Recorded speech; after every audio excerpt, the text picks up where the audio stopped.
Hi friends, আমি Jeet. Welcome to our new video. আজকে ticket কেটে সরাসরি চলে গেলাম আমাদের দীঘার ঢেউসাগরে। টিকিট মূল্য মাত্র 10 টাকা। ঢেউসাগরে ঢুকতেই আমার প্রথম চোখে এলো একটি টয় ট্রেন। টয় ট্রেনটা আমাদের সারা ঢেউসাগর ঘুরিয়ে দেখাবে।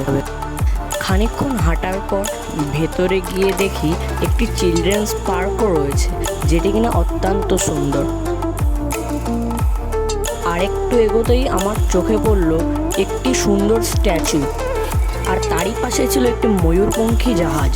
ময়ূরপঙ্খী জাহাজটা সত্যি খুবই সুন্দর লাগছিল, আর এটি ময়ূরের গায়ের রঙের সাথে খুব মিল ছিল।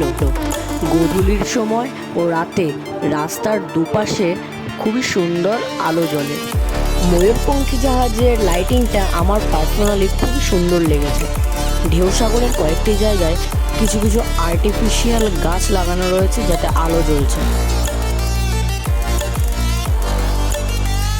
ঢেউসাগরে এসে আমরা অনেক মজা করেছি এবং অনেক ফটো তুলেছি। রাত্রিবেলায় এই জায়গাটা দেখতে সত্যি অপূর্ব লাগছিল। আশা করি দ্বিতীয়বার দীঘাতে আসলে এই জায়গায় অবশ্যই আসবো। ভিডিওটি ভালো লেগে থাকলে লাইক করবেন এবং সাবস্ক্রাইব করবেন।